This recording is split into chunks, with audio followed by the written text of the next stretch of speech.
तो जो next topic है, अभी जैसे मैंने बताया था लास्ट टॉपिक में आपको कि हम लोगों ने पढ़ा था डिवीज़न, जिसको बेसिलरियोफाइटा हम लोग कहते थे, वो हमने पढ़ा, जिसके अंदर जो डाइएटम्स थे उनकी प्रॉपर्टीज़ आप लोगों ने देखी है। ये अब एक फोटोसिंथेटिक और प्रोटिस्ट होता है जिसको हमने तीसरा डिवीज़न चूज़ किया है, उस डिवीज़न को हम लोग बोलते हैं डिवीज़न यूग्लिनोफाइटा। क्लियर? तो अब देखिए, अब यहाँ से जो हम पढ़ने वाले हैं वो प्रॉपर्टीज़ पढ़ेंगे यूग्लिनोफाइटा की, या जिसको हम यूग्लिनोइड्स भी कह सकते हैं। तो यहाँ लिखेंगे द प्रॉपर्टीज़ ऑफ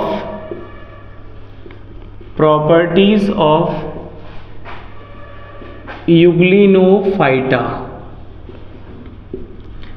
अब देखिए, जो यूग्लिनोफाइट्स होते हैं ये भी फोटोसिंथेटिक प्रोटिस्टा कैटेगरी में आते हैं। और यहाँ पे हमें, जैसे मैंने पहले बताया था जनरल कैरेक्टरिस्टिक के बारे में, तो यहाँ पे भी वही चीज़ें हैं कि ये यूनिसेलुलर होंगे प्लस फ्लैजिलेट होंगे, और अगर फ्लैजिलेट हैं तो मोटाइल होंगे। मोटाइल का मतलब होता है कि ये अगर किसी के अंदर फ्लैजेला पाया जाता है तो फ्लैजेला जिसके अंदर होगा वो मोशन करेगा, और जो मोशन करेगा उसको बायोलॉजिकल लैंग्वेज में मोटाइल कहा जाता है, MOTILE। क्लियर? तो इनका पहला कैरेक्टरिस्टिक फीचर क्या है कि ये यूनिसेलुलर होते हैं, फ्लैजिलेट होते हैं, मोटाइल होते हैं, प्लस फ्री लिविंग होते हैं। फ्री लिविंग का मतलब ये किसी पे डिपेंड नहीं रहते, मतलब स्वतंत्र रूप से इनकी सेल जो है पानी के अंदर या पानी के ऊपर फ्लोट करती रहती है। इसके अलावा एक्वेटिक होते हैं, तो पानी में पाए जाएंगे तो एक्वेटिक होंगे। एक्वेटिक में स्पेशली जो है ये फ्रेश वाटर होते हैं, जो लेक और जो कह सकते हो जो लेक्स होती हैं या रिवर्स होती हैं उनके पानी में पाए जाते हैं। अब इसके अलावा अगर हम देखें कि इनके अंदर और कैरेक्टरिस्टिक फीचर्स क्या होते हैं जी, तो आप देखेंगे कि इनकी जो सेल होती है उसकी जो मेम्ब्रेन होती है उसके अंदर क्या होता है कि वो, जैसे आपने देखा होगा जो सेल मेम्ब्रेन है, तो सेल मेम्ब्रेन के बाहर एक और आउटर कवरिंग पाई जाती है जिसको हम लोग पेलिकल बोलते हैं जी।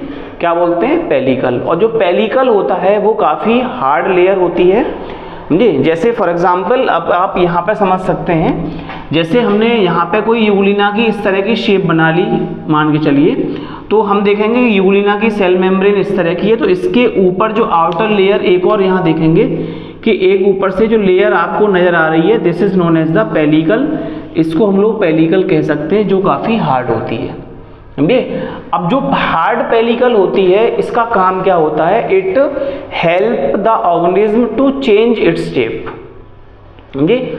यानी पेलिकल क्या करेगी? इस ऑर्गेनिज्म की हेल्प करेगी ताकि इसकी शेप जो है वो इजीली बदल सके। क्लियर?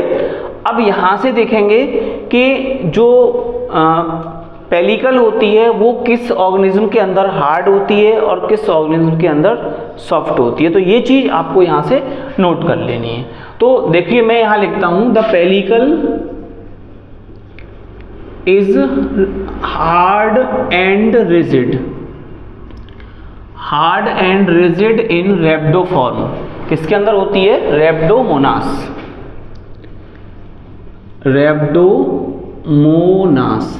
इसके अंदर तो ये हार्ड होती है। अब कोई आपसे पूछता है कि ये सॉफ्ट या फ्लेक्सिबल किस में होगी, तो यूग्लिनोग्रेसिलिस जो होता है और एक होता है डिस्टिग्मा प्रोटियस। ये तो यहाँ देखेंगे इन यूग्लिनोग्रेसियस एंड डिस्टिग्मा प्रोटियस। समझे? इसके अंदर क्या होता है? Pellicle is flexible, pellicle is soft and flexible. समझे? तो ये चीज आपको ध्यान रखनी पड़ेगी कि ऐसी कौन कौन सी स्पीसीज होती हैं यूग्लिनोफाइटा के अंदर, ऐसे कौन कौन से ऑर्गेनिज्म होते हैं जिनकी जो पेलिकल है वो सॉफ्ट पाई जाती है और फ्लेक्सिबल होती है। तो वो मैंने आपको दो एग्जाम्पल दिए हैं यहाँ पर, डिस्टिग्मा प्रोटियस और यूग्लिनोग्रेसियस। अब जो हार्ड होती है वो रैप्डोमोनास के अंदर होती है। अब देखिए, क्योंकि यूग्लिना को फोटोसिंथेटिक भी कहा गया है, क्योंकि इनके अंदर फोटोसिंथेटिक प्रॉपर्टी पाई जाती है, तो फिर हम देखेंगे कि इसके अंदर जो क्लोरोप्लास्ट होगा वो किस शेप का होगा। तो मैंने आपको पहले बताया प्रोटोजोआन की जो स्पीसीज होती है प्रोटिस्टा की, जो कॉमन जो फीचर्स थे, तो मैंने आपको उसमें बताया था कि उसमें जो क्लोरोप्लास्ट था that is the discoid shape. तो यहाँ पे भी हमारा जो क्लोरोप्लास्ट है वो डिस्कॉइड शेप का होगा। अब हम बात करते हैं कि जो क्लोरोप्लास्ट के अंदर जो पिगमेंट्स होंगे वो कौन कौन से होंगे यहाँ पे। तो देखिए, यहाँ हम लिख सकते हैं the pigments of chloroplast, pigments of chloroplast के अंदर जो पिगमेंट्स होते हैं आर क्लोरोफिल ए, यानी एक तो इसमें क्लोरोफिल ए होता है। ये चीज़ें देखो बहुत एकदम कह सकते हो कि बहुत कॉमन चीज़ें हैं, प्लस बहुत इम्पोर्टेंट हैं जो आपको याद रखनी है। तो एक तो क्लोरोफिल ए होता है, दूसरा यहाँ पे क्लोरोफिल बी जो है वो पाया जाता है ये। इसके अलावा बीटा कैरोटीन होती है, इसके अंदर बीटा कैरोटीन पाई जाती है।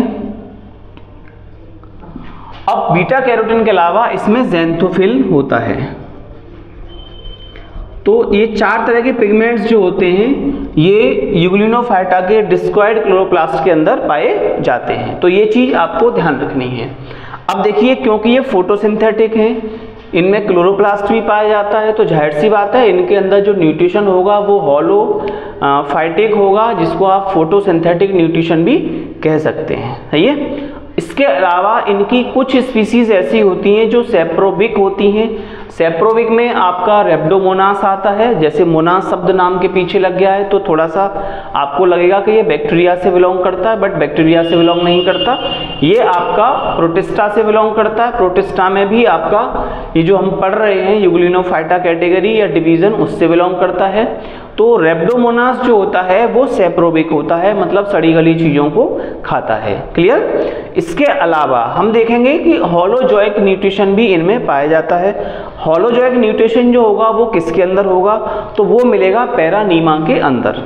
समझे, ध्यान रखना, नोट कर लीजिएगा आप इसको। Holozoic nutrition occurs in the Peranema. Peranema जो हमारा यूग्लिनोफाइट होता है उसके अंदर पाया जाता है। प्लस अब देखिए, ये पैरासाइटिक फॉर्म में भी पाए जाते हैं। तो अगर हम सोचेंगे कि ये पैरासाइटिक फॉर्म में कैसे मिलेंगे, ये तो फोटोसिंथेटिक है, तो इनकी कुछ स्पीसीज जो होती हैं वो पैरासाइटिक होती हैं, जो कि आपने देखा होगा जो मेढक होता है, फ्रॉग जिसको हम लोग कहते हैं, तो फ्रॉग का जो रेक्टम रीजन होता है वहाँ पे ये पैरासाइटिक फॉर्म में पाए जाते हैं। रेक्टम तो आप जानते होंगे, रेक्टम का मतलब हमारा जो इंटेस्टिनल कैनाल, जो पूरा एक एलिमेंट्री कैनाल होता है, एलिमेंट्री कैनाल का जो लास्ट सेक्शन होता है that is known as the rectum.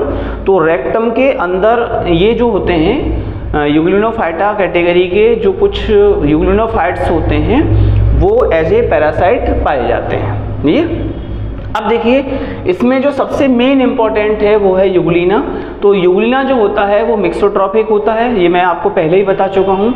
तो मिक्सोट्रॉफिक का मतलब है कि वो सेप्रोबिक भी होता है, फोटोसिंथेटिक भी होता है, प्लस पैरासाइटिक भी आप उसको कह सकते हो, या हेटरोट्रॉफिक भी आप उसको कह सकते हो। तो इसलिए यूग्लिना को मिक्सोट्रॉफिक कैटेगरी में रखा गया है। और यूग्लिना जो होता है उसकी सबसे बड़ी खासियत होती है, इसको कहा जाता है connective links between plant and animal. ये तो ये चीज़ आपको विशेष तौर पे ध्यान रखनी है।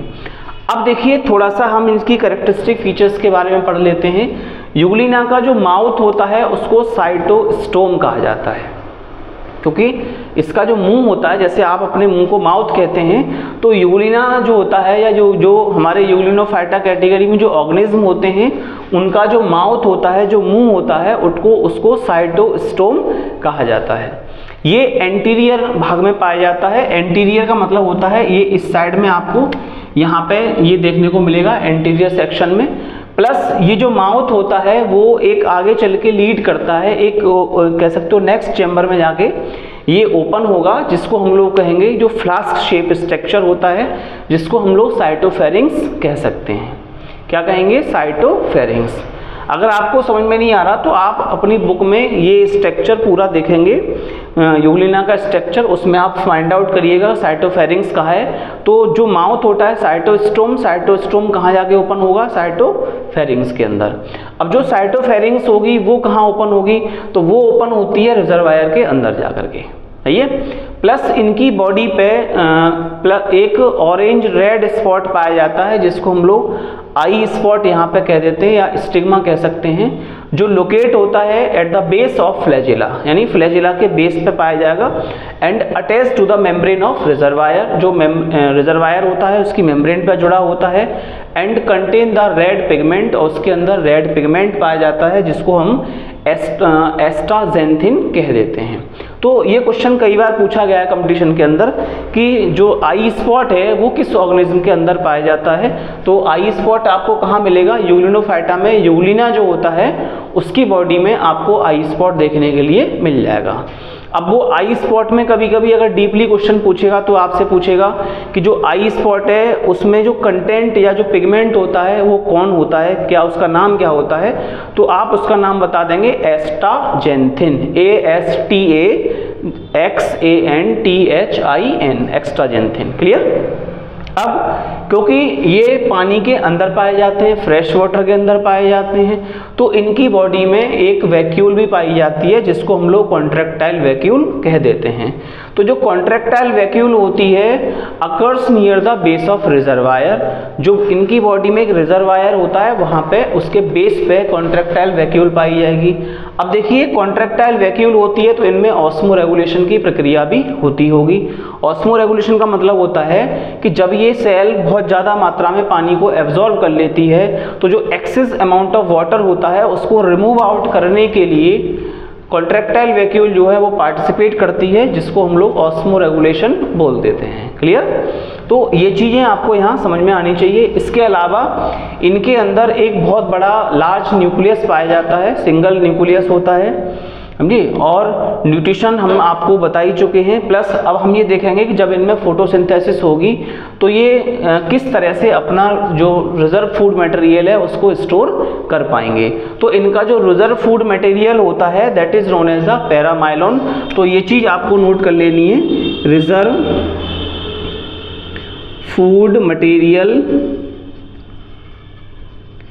इन यूग्लिनोफाइट्स इज पैरामाइलोन। उसको हम लोग क्या कह देते हैं, पैरामाइलोन कह देते हैं। अब कोई पूछने लग जाए कि पैरामाइलोन है क्या, तो ये पैरामाइलोन जो होता है इसका दूसरा नाम होता है बीटा 1,3, बीटा 1,3 ग्लूकॉन। समझ में आ रहा है। तो इसका मतलब है पैरामाइलोन जो है उसका दूसरा केमिकल नाम क्या है, बीटा 1,3 ग्लूकॉन। ये पैरामाइलोन की फॉर्म में अपना जो फोटोसिंथेटिक रिजर्व फूड मटेरियल होता है उसको ये बॉडी के अंदर स्टोर करके रखते हैं। अब बात होती है कि क्या इनमें रिप्रोडक्शन होता है या नहीं होता है, तो हम कहेंगे कि इनमें रिप्रोडक्शन होता है। और जो रिप्रोडक्शन होता है वो असेक्सुअल होता है, सेक्सुअल नहीं होता है। तो जो असेक्सुअल रिप्रोडक्शन होता है वो किस किस मेथड से होगा, तो मैं आपको पहले ही बता चुका हूँ। इनमें पहला मेथड होता है लॉन्गिट्यूडिनल बाइनरी फिशन, यानी एक तो इससे होता है लॉन्गिट्यूडिनल बाइनरी फिशन से होता है। दूसरा, कभी कभी जब तालाब का पानी सूख जाता है और कंडीशन अनफेवरेबल हो जाती हैं तो उस समय पे इनके अंदर जो रिप्रोडक्शन होता है असेक्सुअल वो होता है बाई सिस्टेशन, यानी सिस्ट बना लेते हैं और सिस्टेशन द्वारा इनके अंदर रिप्रोडक्शन हो जाता है। क्लियर। तो इस तरह से हमने देखा कि जो यूग्लिनोफाइटा होता है उसके अंदर कितनी कैरेक्टरिस्टिक प्रॉपर्टीज पाई जाती हैं, सही है। तो आपको ये जो मेन प्रॉपर्टीज मैंने बताई हैं ये सारी प्रॉपर्टी आपको अपने नोटबुक में नोट कर लेनी है, क्योंकि कंपटीशन में इन्हीं में से क्वेश्चन जो है आपसे पूछा जाता है। क्लियर। तो अब हमारी जो नेक्स्ट अगला जो हमारा रहेगा एपिसोड, तो मैं आपको उसमें बताऊंगा कि जो आगे जैसे स्लाइम मोल्ड्स होते हैं तो उनके अंदर क्या क्या प्रॉपर्टीज पाई जाती हैं, या इनके अंदर जो सब डिविजन्स होते हैं उनके अंदर क्या क्या प्रॉपर्टीज पाई जाती हैं। क्लियर। ओके।